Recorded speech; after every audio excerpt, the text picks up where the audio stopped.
देख रहे हैं आज तक। मैं हूं आपके साथ नवजोत रंधावा। पश्चिम बंगाल में सियासी माहौल गर्म है। टीएमसी और बीजेपी खुलकर अब मैदान में है। अब इस सियासत में जय श्री राम की एंट्री हो चुकी है। पश्चिम बंगाल में नेताजी सुभाष चंद्र बोस की जयंती पर सियासी बवाल हुआ।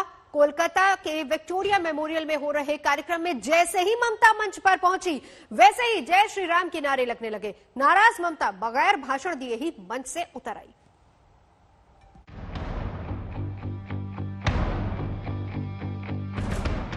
गवर्नमेंट का प्रोग्राम का कोई डिग्निटी होना चाहिए। हम या भारत माता की जय इस देश में अगर गाली है तो फिर उन्हें सोचना चाहिए कि किस देश में रहना है।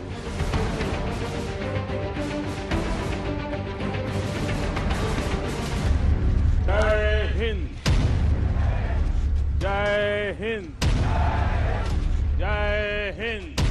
As a constitutional head of a state, I think that आपका रिएक्शन जो है वो डिग्निफाइड होना चाहिए। नेताजी पर मचा घमासान अब अपमान तक पहुंच गया। किसी को आमंत्रण करके निमंत्रित करके उसको बेइज्जत करना है आपको शोभा नहीं देता। पूरे देश की नजर जिस सियासी मंच पर थी, वहां से ममता के भड़कने और गुस्से में बंगाल की सियासत का ट्रेलर नजर आया। मैं फिर आप लोगों को कहेंगे यही on protest of that I am not telling anything. जय हिंद, जय बांग्ला। नेताजी को लेकर मचा घमासान जय श्री राम तक पहुंच गया। माननीय मुख्यमंत्री ममता बनर्जी का मंच पर।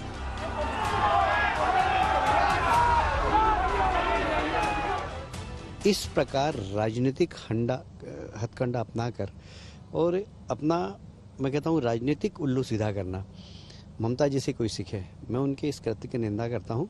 और जय श्री राम या भारत माता की जय इस देश में अगर गाली है तो फिर उन्हें सोचना चाहिए कि किस देश में रहना उन्हें। ममता बनर्जी की सरकार के खिलाफत हम करते हैं, जरूर करते हैं, बिल्कुल करते हैं, जरूर करते रहेंगे। लेकिन इसका मतलब यह नहीं कि ममता बनर्जी एक मुख्यमंत्री होने के नाते उनका जो पद है, ये पद की गरिमा को कोई लूटे, कोई इस पे डाका डाले, कोई इसको अवहेलना और अवमानना करे, ये मैं मानने के लिए बिल्कुल तैयार नहीं हूं। नेताजी को सम्मान देने की खींचतान। एक मंच पर प्रधानमंत्री नरेंद्र मोदी और ममता बनर्जी, बंगाल में चुनावी माहौल और जय श्री राम के लगते नारे। विक्टोरिया मेमोरियल में पराक्रम कार्यक्रम में बंगाल की सियासी बारूद बिछी हुई थी। बस जरूरत थी एक चिंगारी की, और वो चिंगारी निकली जय श्री राम के नारे के साथ। माननीय मुख्यमंत्री ममता बनर्जी का मंच पर।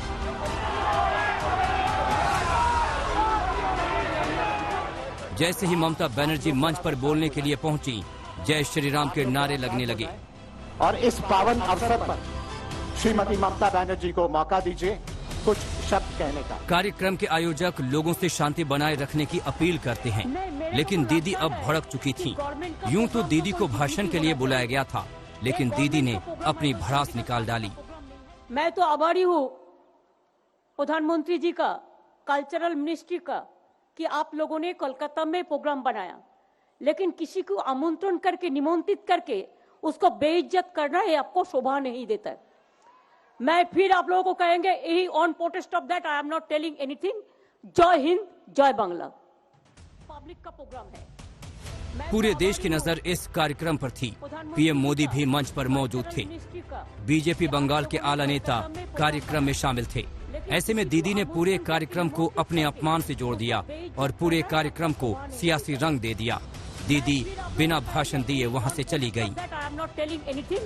जय हिंद, जय बांग्ला। चुनाव से पहले पश्चिम बंगाल में नेताजी को लेकर जारी खींचतान के बीच 23 जनवरी का दिन बेहद अहम था। हर पार्टी खुद को नेताजी से जोड़ने की कोशिशों में लगी हुई थी। ऐसे में बीजेपी ने कार्यक्रम के लिए जब दीदी को न्योता भेजा तो दीदी भी विक्टोरिया मेमोरियल पहुंच गई। मंचों से एक दूसरे के खिलाफ तीखे हमले करने वाले पीएम मोदी और ममता बनर्जी विक्टोरिया मेमोरियल के गलियारे में साथ नजर आए।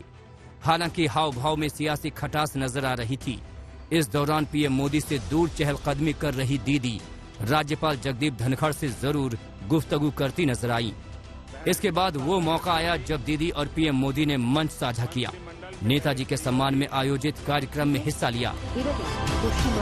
माननीय मुख्यमंत्री श्रीमती ममता बनर्जी, लेकिन जब बारी मंच की आई तो जय श्री राम के नारों ने बंगाल में सुलग रही सियासी आग में घी का काम किया। माननीय मुख्यमंत्री ममता बनर्जी का मंच पर।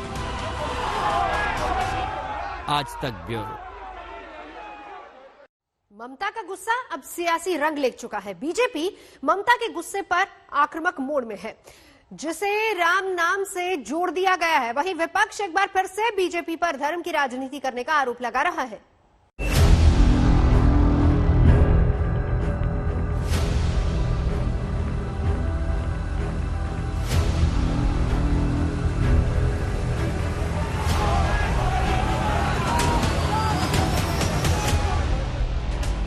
बंगाल की सियासत में जय श्री राम की गूंज की एंट्री हो चुकी है।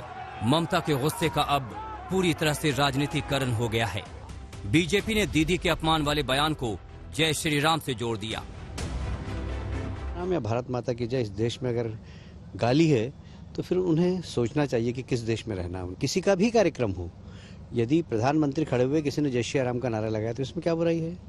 प्रहलाद पटेल खड़े हुए, उन्होंने जय श्री राम का नारा लगाया, इसमें क्या बुराई है। ममता जी खड़ी हुई, लोगों ने जय श्री राम का नारा लगाया, इसमें क्या बुराई है। हिंदू मुस्लिम के सियासी समीकरण पर ममता के गुस्से ने हवा दे दी है। ममता को हिंदू विरोधी बताने वाली बीजेपी ने अब दीदी को चौतरफा घेरना शुरू कर दिया है। नारेबाजी जो है कहीं पे भी हो सकता था। यहाँ पे कोई तृणमूल, बीजेपी, सीपीएम बोल के किसी को इनवाइट थोड़ी किया गया था। ऐसे भी हो सकता था कि जब प्रहलाद जी बोल रहे या खुद प्रधानमंत्री जी जब बोल रहे हैं, हो सकते थे उसमें से कोई और कुछ और नारेबाजी कर देते, ऐसा हो सकता था। लेकिन as a constitutional head of a state, I think that आपका रिएक्शन जो है वो डिग्निफाइड होना चाहिए। बोल देने से देश में कौन सा गुनाह हो गया, क्यों रिएक्ट करती हैं। बंगाल में जय श्री राम नहीं होता था, उन्होंने जब चैलेंज किया जय श्री राम को, जय श्री राम बोलने वालों को जेल में डाला, उनको गाली दिया, तब से गांव गांव में जय श्री राम की नारा लगने लगी है। आज तो एक तो वार क्राई हो गया है। ममता बनर्जी को देखते ही लोग बोलने लगते हैं, बच्चे बोलते हैं, महिलाएं बोलती हैं, और वो रिएक्ट करती है। मुख्यमंत्री को हर बात में थोड़ी ना रिएक्ट करना है। उधर कांग्रेस भी इस जंग में उतर गई। अधीर रंजन ने बीजेपी पर राम के नाम पर सियासत का आरोप लगाया तो टीएमसी ने भी बीजेपी पर हमले शुरू कर दिए। जय श्री राम किसी पार्टी के या कोई नेता के कोई पेटेंटेड भगवान नहीं है, कोई पेटेंटेड भगवान नहीं है। ये बंगाल है जहां लोग कहते हैं राम और कृष्ण दोनों मिलकर रामकृष्ण पैदा किया था बंगाल की धरती पे। আমি তীব্র নিন্দা করি মুখ্যমন্ত্রীর সামনে এই স্লোগান দেবার। এটা বাংলার অপমান, বাংলার মুখ্যমন্ত্রীকে অপমান মানে বাংলার অপমান। भारत माता की जय और जय श्री राम का नारा अब पश्चिम बंगाल की सियासत को और गर्म करने के लिए तैयार है। टीएमसी और बीजेपी के बीच चल रहे घमासान में अब नारों का तड़का लग चुका है। जो कुछ हुआ उसने पूरे देश को ये सोचने पर विवश कर दिया कि आखिर ये कैसी स्थिति बन गई इसी विक्टोरिया मेमोरियल में। लेकिन इन सबसे इतर सबसे बड़ा सवाल यही है कि क्या नेताजी की आज के इस कार्यक्रम में ममता बनर्जी ने एक बड़ा मौका गवा दिया जब वो बड़े प्लेटफॉर्म का इस्तेमाल करते हुए अपनी बातें कहती, या फिर भारतीय जनता पार्टी के लिए कि वो कार्यक्रम में मुख्यमंत्री को बुलाकर इस तरह की स्थिति बना देना चाहती है। कुल मिलाकर सवाल कई हैं पश्चिम बंगाल की राजनीति में। जवाब कब मिलेगा इसके लिए कीजिए आप 3 महीने का इंतजार, क्योंकि ये सब कुछ, ये सारी कवायद उसी विधानसभा चुनावों के मद्देनजर है। कैमरा पर्सन सत्या के साथ चित्रा त्रिपाठी, विक्टोरिया मेमोरियल, कोलकाता, आज तक। नेताजी सुभाष चंद्र बोस ने आजाद भारत के लिए देश से बाहर रहकर जो लड़ाई लड़ी, उसने अंग्रेजों के ताबूत में आखिरी कील गड़ने का काम किया था। आज तक ने सुभाष चंद्र बोस की बेटी अनीता बोस से खास बातचीत की। उनके मन में इस बात का मलाल अभी भी है कि उनके पिता को वो उचित सम्मान नहीं मिला। How would you like to remember Netaji today, and what are your feelings on how it's being celebrated in India? Well, namaskar and Jai Hind to all of you. I think it is very gratifying for my father that after so many years, people do remember him, to love him, and to admire him. And I think he has given a lot for his country, but if he were to know that this happened, I think he would feel very gratified. Anita, do you have a feeling where a lot of people within India feel that he was not given his due place in India's history? The kind of freedom struggle that he led for India, the way he challenged the Britishers, the way he led a whole army in foreign land and he tried to combat the Britishers. Do you feel that he has not been given his due place in India's history? To some extent that is certainly true, but that also was caused by the fact that in the beginning, the beginning years of after independence, many of the documents were not yet available, and for example, later on when they became declassified, it turned out that his contribution and the contribution of the INA played a very important part to lead to the uprising of the Indian armed forces, which eventually caused the premature withdrawal. Well, as the British called it, transfer of power. But I mean, India became independent in 1947, whereas the original date had been later. And it also, and the Redford trials of 3 Indian INA officers, Prem Saigal, Colonel Shahnawaz Khan and Colonel Dhillon, I think also publicized the contribution of the INA to India's independence in India. Some of the slogans that Netaji gave, which were very popular in India, I know you're not very comfortable with Hindi, but "Tum mujhe khoon do, main tumhe azadi dunga," and "Kadam kadam badhaye ja, khushi ke geet gaye ja, ye zindagi hai qaum ki, to qaum pe lutaye ja." Would you do you actually say these lines or share it with other family members? And it'll be interesting to hear them from you.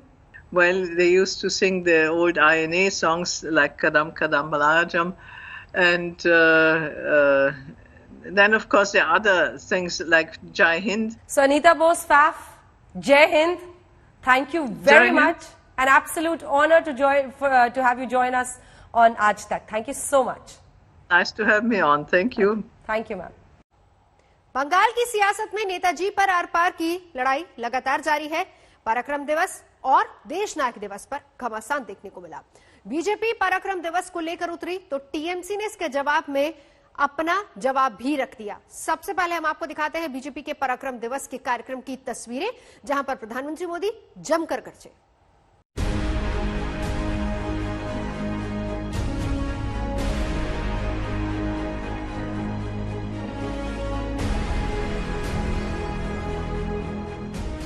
जंग आजादी के महानायक नेताजी, जिनके सम्मान में मोदी सरकार ने पराक्रम दिवस का आयोजन किया, इस मौके को खास बनाने के लिए हर कोशिश की गई।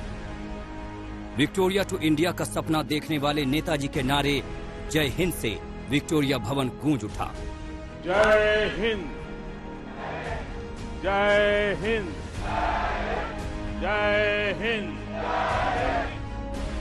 पीएम मोदी ने विक्टोरिया भवन से जुड़ी किताब का विमोचन किया।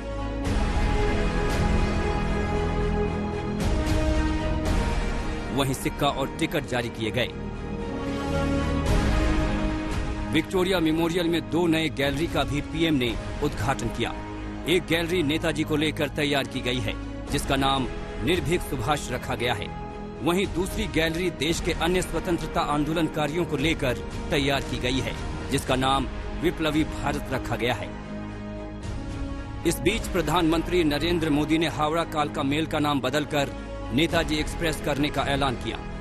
हावड़ा से चलने वाली ट्रेन हावड़ा कालका मेल का भी नाम अब नेताजी एक्सप्रेस कर दिया गया है। देश ने यह भी तय किया है कि अब हर साल हम नेताजी की जयंती यानी 23 जनवरी को पराक्रम दिवस के रूप में मनाया करेंगे। पीएम मोदी ने नेताजी के सपनों का जिक्र किया, वैक्सीन को लेकर सरकार की पीठ थपथपाई और इसे नेताजी के सपनों से जोड़ा। आज अगर नेताजी ये देखते हैं कि उनका भारत इतनी बड़ी महामारी से इतनी ताकत से लड़ा है, आज उनका भारत वैक्सीन जैसे आधुनिक वैज्ञानिक समाधान खुद तैयार कर रहा है, तो नेताजी क्या सोचते हैं? जब वो देखते कि भारत वैक्सीन देकर दुनिया के दूसरे देशों की मदद भी कर रहा है, तो उन्हें कितना गर्व होता। नेताजी जिस स्वरूप में हमें देख रहे हैं, हमें आशीर्वाद दे रहे हैं, अपना स्नेह दे रहे हैं। नेताजी का सपना एक सशक्त हिंदुस्तान का था, जिसका जिक्र पीएम ने अपने भाषण में किया। जिस सशक्त भारत की उन्होंने कल्पना की थी, आज LAC से लेकर के LOC तक भारत का यही अवतार दुनिया देख रही है। जहां कहीं से भी भारत की संप्रभुता को चुनौती देने की कोशिश की गई, भारत आज मुंह तोड़ जवाब दे रहा है। नेताजी की याद में विक्टोरिया मेमोरियल में खास कार्यक्रम रखा गया, जहां कलाकारों ने संगीत के जरिए नेताजी को याद किया। कोलकाता से चित्रा त्रिपाठी और मनोज्ञा लोईवाल के साथ आज तक ब्यूरो। नेताजी से प्रधानमंत्री मोदी का नाता नया नहीं है। प्रधानमंत्री अक्सर अपने भाषणों में नेताजी का जिक्र करते रहे हैं और इसके साथ ही लगातार नेताजी की विरासत को जन जन तक पहुंचाने की कई कोशिशें भी की गई। जय हिंद, जय हिंद, जय हिंद। नेताजी सुभाष चंद्र बोस, जंग आजादी के वो महानायक जो हर हिंदुस्तानी की आन बान और शान का प्रतीक है।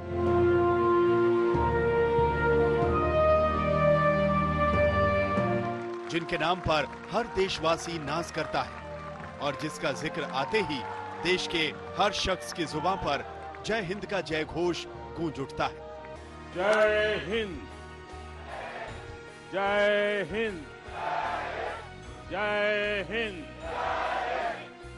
देशभक्ति का यही सुर पीएम मोदी के दिल में भी बसा हुआ है। यही वजह है कि सुभाष चंद्र बोस के सम्मान और उनकी विरासत को आगे ले जाने का कोई भी मौका प्रधानमंत्री नरेंद्र मोदी कभी भी नहीं चूकते। सुभाष चंद्र बोस से जुड़ी कोई भी तारीख हो या यादें, पीएम मोदी नेताजी के सम्मान में नमन करना नहीं भूलते। ये वही लाल किला है जहां पर विक्ट्री परेड का सपना नेताजी सुभाष चंद्र बोस ने 75 वर्ष पूर्व देखा था। आजाद हिंद सरकार के पहले प्रधानमंत्री के रूप में शपथ लेते हुए नेताजी ने ऐलान किया था कि इसी लाल किले पर एक दिन पूरी शान से तिरंगा लहराया जाएगा। प्रधानमंत्री मोदी के मन में सुभाष चंद्र बोस के प्रति सम्मान में भले ही कुछ लोग राजनीतिक मायने और नफा नुकसान तलाशते हों, लेकिन उन्होंने कभी भी ऐसी बातों की परवाह नहीं की और राष्ट्र सेवा के सुभाष चंद्र बोस के लक्ष्य को ध्यान में रखकर कदम कदम आगे बढ़ाते रहे।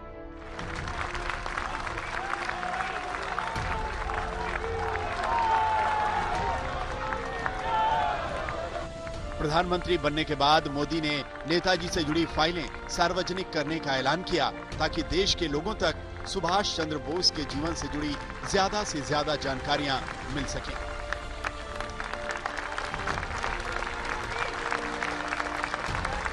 कि आज ही के दिन नेताजी यहां आए थे,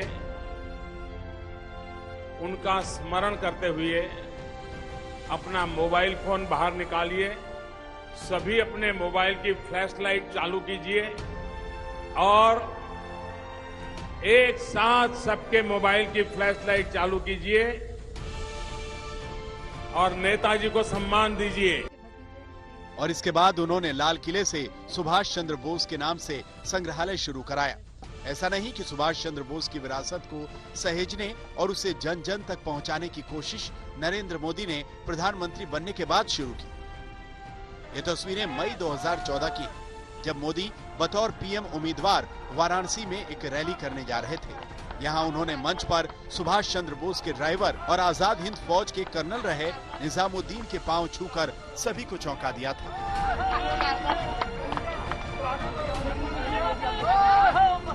गुजरात में मुख्यमंत्री रहते हुए भी नरेंद्र मोदी सुभाष चंद्र बोस और आजाद हिंद फौज से जुड़े कई कार्यक्रमों में शामिल होते रहे और इसके जरिए लोगों तक सुभाष चंद्र बोस के गौरव गाथा पहुंचाने की कोशिश की।